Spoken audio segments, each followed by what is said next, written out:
I was 25, broke, and just looking for work. She was 65, wealthy, and lonely in a mansion too quiet for one heart. What began as gardening turned into glances, and then something no one could understand, let alone accept.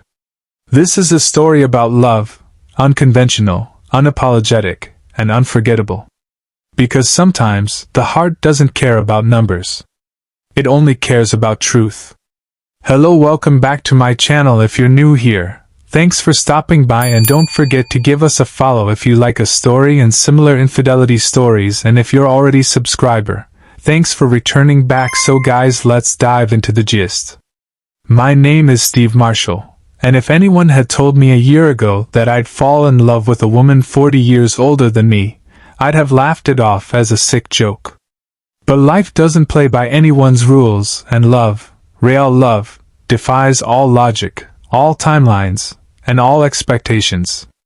This story isn't just about love. It's about the kind that creeps in silently, masks itself in kindness, and blossoms in winter when everything else seems to die. I was 25, broke, and drifting.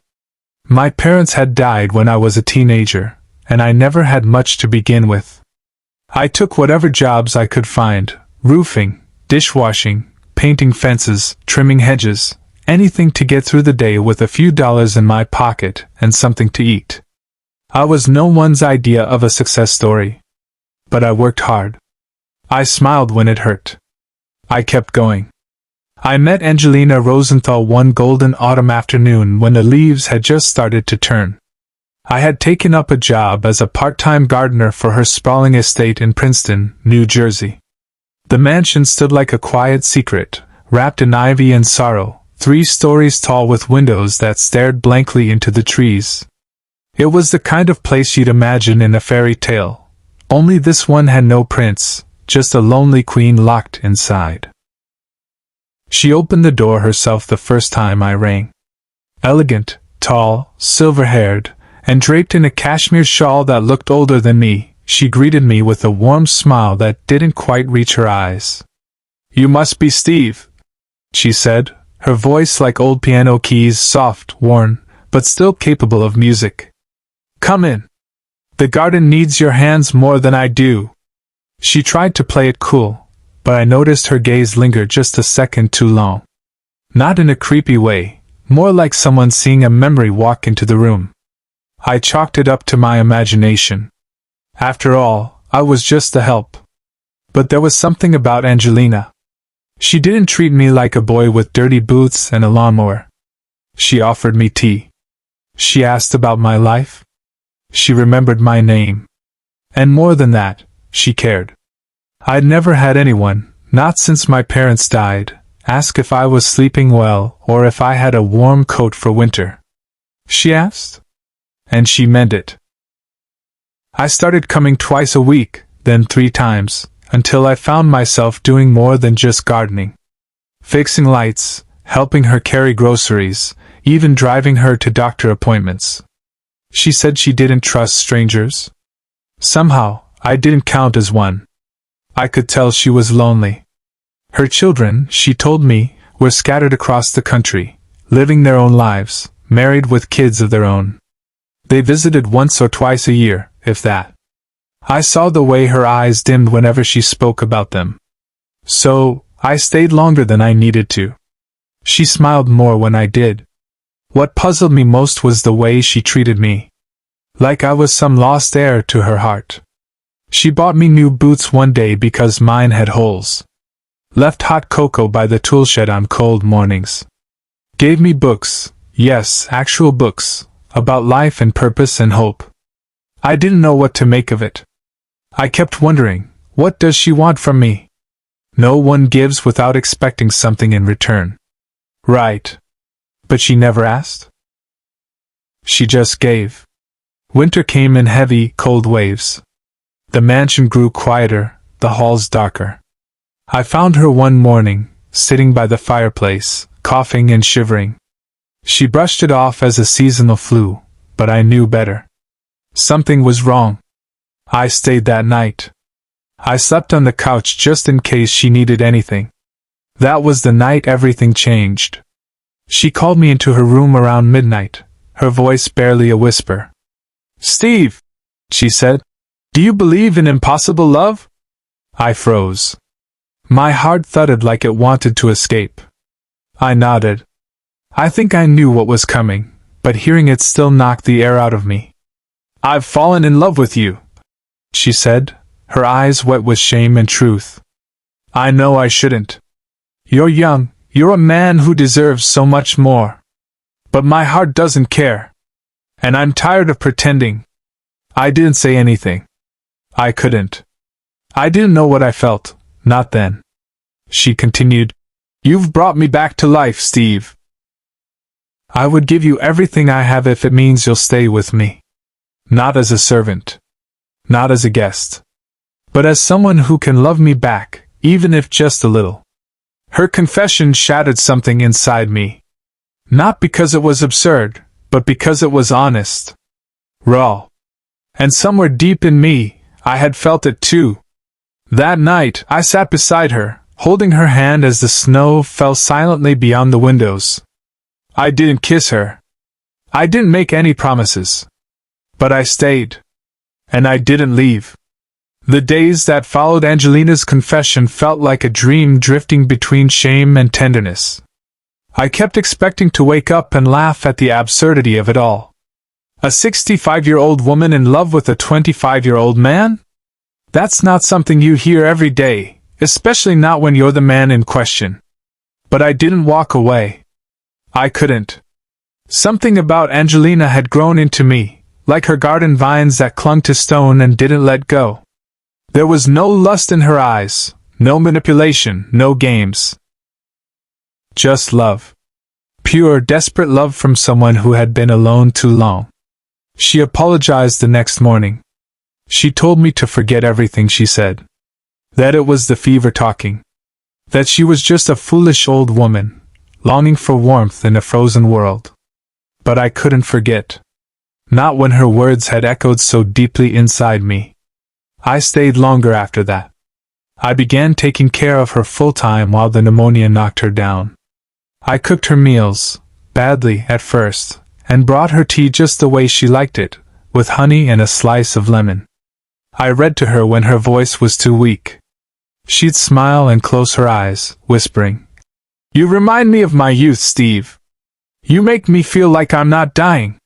One night, when the fire had burned low and the wind howled against the mansion walls, I kissed her forehead. Just once. Just gently. She didn't say anything, but I saw the tears slide down her cheek and vanish into the pillow.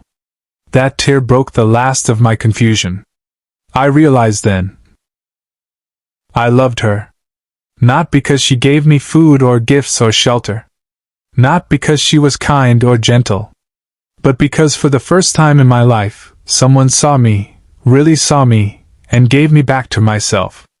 And I saw her too, past the wrinkles and gray hair, past the years and sorrow. I saw her heart. It was yum. After she got better, we talked. Really talked. We didn't hide anymore. "I don't care what the world says," I told her one morning as the sun thawed the garden. "You're not a mistake in my life. You're the only thing that feels right." Angelina trembled as I spoke. I remember her hands, how they reached for mine like she was scared they'd vanish. "But Steve, people will judge you. They'll call you a gold digger. A boy who played an old woman." "Let them talk," I said. "Let them write their stories. I know my truth. You gave me something no one else did, love without condition. I'll never find that again." She cried then. Not out of sorrow, but something closer to relief. Like a wound that had finally found healing. We decided to marry 2 months later. A quiet ceremony in the backyard under the bare winter trees. No guests. No fanfare. Just us and a few birds that didn't seem to care what anyone thought. She wore a lavender shawl and I wore a suit she bought me. When she said, "I do," her voice cracked, and so did mine. She promised me everything that day, not just her love, but her home, her will, her estate. The mansion, the accounts, the businesses she inherited from her late husband, it was all to be mine. I told her I didn't want any of it. That I would burn it all down just to keep her heart beating. She laughed. Then take it all. But don't ever burn it. Keep it. Because one day, I won't be here, and I want you to have something to hold on to. We lived as husband and wife, quietly, gently. There were no wild nights or youthful chaos. Just shared glances across breakfast tables, hand-holding during afternoon walks, books read aloud by the fireplace. It was a quiet joy, one that doesn't make headlines or movies, but lives in the spaces between two souls. For the first time in my life, I felt rich. Not because of the mansion or the money, but because I had her. And she had me. I didn't know that joy could be so short-lived. One morning, only a few weeks after our wedding, I found her curled on the bed, struggling to breathe again. The pneumonia had returned. But this time, it didn't leave room for hope. She was rushed to the hospital. I stayed by her side, refusing to sleep, refusing to eat. I held her hand through every labored breath. I prayed to a God I hadn't spoken to in years. Begging. Pleading. I would have traded everything, the mansion, the money, my soul, for just one more year. One more spring. One more morning with her smile. But we don't always get what we beg for. Her last words to me were, "Steve, don't let them make you feel guilty for loving me. We were real." And then, she was gone.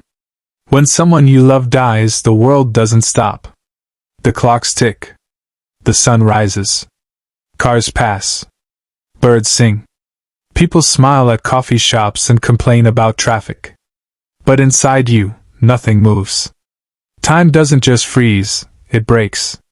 That's what it felt like the day Angelina left me. The doctors called it complications from pneumonia, as if putting her death into tidy medical terms would somehow make it easier. It didn't.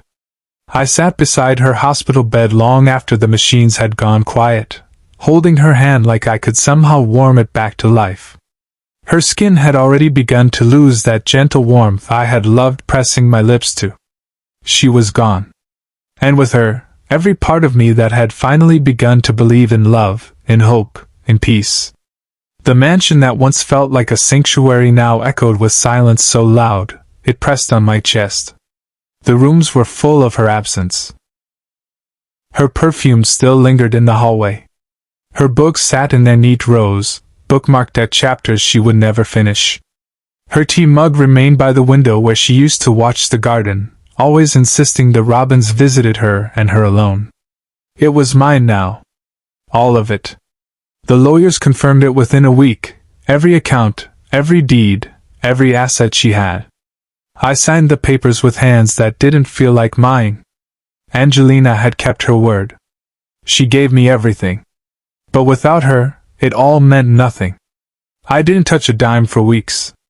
I still wore the same old work clothes, still trimmed the hedges myself even though she had left instructions for staff to take over. I stopped shaving. I stopped answering calls. I wandered the halls at night like a ghost, sitting in her favorite chair, sleeping with her shawl wrapped around me. The tabloids got wind of our marriage soon after her obituary ran in the papers. That's when the real storm hit. Boy groom or fortune hunter? 25-year-old inherits millions from 65-year-old widow bride. They didn't know a thing about us, but they didn't care. They painted me as a schemer, a manipulator, a poor man who married an old woman for her wealth and left her to die. Strangers online sent me threats.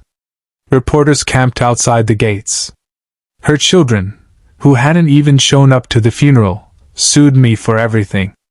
They claimed I had coerced her, taken advantage of her age, her loneliness, her grief. But they had no proof. They never visited. They didn't know her laugh, her fears, her morning rituals. I did. I had lived every moment with her for the past year. I had loved her when no one else had. Still, the lawsuits dragged on for months. The court upheld her will, But the cost wasn't just legal fees, it was my spirit. I didn't want any of it anymore. Not the estate. Not the attention. Not the wealth. I just wanted her. Sometimes I would sit in the rose garden and swear I could hear her voice. Other times I'd find myself whispering aloud, hoping somehow she'd answer. "You shouldn't have left me, Angie," I'd say. "Not like this. I wasn't done loving you." One cold night, I pulled out the old letters she used to write and tuck into my coat pockets. She'd slip them in when I wasn't looking, little folded notes, full of quiet, burning truths. "You make me feel alive again, Steve. I know how this looks to the world, but I don't care. If this is my last season, I want to spend it with you. You deserve the world, and if I'm all you get, then I'll give you everything I have." I cried reading them.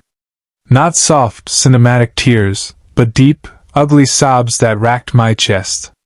I cried until I fell asleep on the cold garden bench, under the stars she used to love. In time, the media forgot.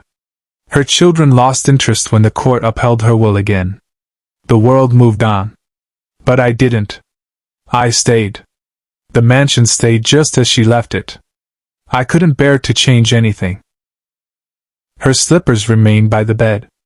Her teacups, her brush, her shawl draped over the reading chair. I talked to her daily. I told her about the garden, the weather, the little red bird that still came to the window every morning. I told her I missed her. Every single day. T's been a year now. A full cycle of seasons without Angelina. A year of waking up in a bed too big, drinking tea too bitter, and wandering through rooms too quiet. A year of seeing her in every corner of this mansion, not as a ghost, but as memory, alive in the things she touched, the books she left open, the roses she once kissed with her fingertips. People still whisper. Some still point at me when I walk through town. Some say I got lucky. Others say I'm a liar. They don't know me, and they certainly never knew her. Let me tell you something most people don't understand. Love and age live in two separate countries. They don't share borders. They don't ask permission from calendars or clocks. I didn't fall in love with Angelina's age. I fell in love with her soul, kind, elegant, wounded, and fiercely loyal. I fell in love with a woman who had nothing left to give and still gave me everything. Do you know what it's like to be seen? I mean really seen, not just for your youth, your muscles, your energy, but for your heart, your truth? She saw me in a way no one else ever did. And I saw her too, not as a grandmother figure or a fading light, but as the brightest flame in my life. I stayed in this house not because of the inheritance, but because it's the only place that still feels like she might walk through the door at any moment. Every now and then, I still cook her favorite soup, even though I can't eat more than a few bites. I keep her shawl on the back of her reading chair. I never moved it. I don't think I ever will. Some days I wonder if we had been younger, if she had been 35 instead of 65, would people have celebrated our love? Would her children have embraced me? Would the world have called it beautiful instead of bizarre? But then I remember, none of that matters. We loved. We truly loved. And that's all that counts. A few months ago, I started writing letters to her.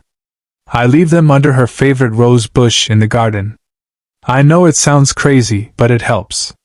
One of the letters I wrote read, "You were the winter that gave me warmth. The quiet that taught me peace. The love that showed me I was worth something. I would have followed you anywhere, Angie.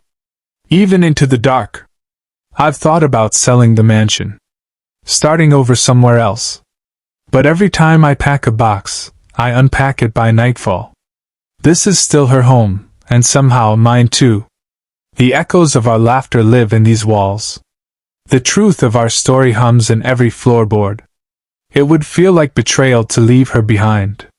And so I remain. I tend the garden like she asked me to. I keep the books dust-free.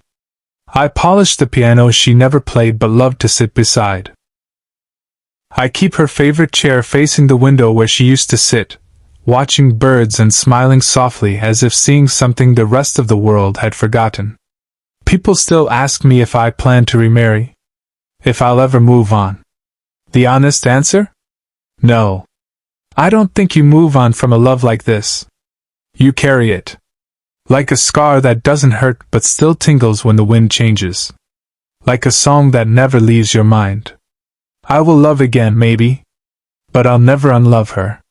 Sometimes, when I close my eyes at night, I see her, just as she was on our wedding day. Hair curled just right, eyes soft and shining. She holds my hand and says, "Steve, I'm not gone. I live in you now." And maybe she does. So here I am. 26 now. Still young by most standards. But part of me aged a lifetime in those months I spent with Angelina. I carry her in my heart, in my breath, in every kind gesture I offer the world. Because that's what she gave me, love without fear. Affection without judgment. And in return I gave her the one thing she hadn't had in a long time, someone who stayed. If there's one thing I want you to remember, it's this. Have you had experienced similar stories? Please tell us how you handle it in the comments section, and don't forget to get on your notification button so that whenever we drop our stories you be notified. Thanks for watching. God bless you. See next video.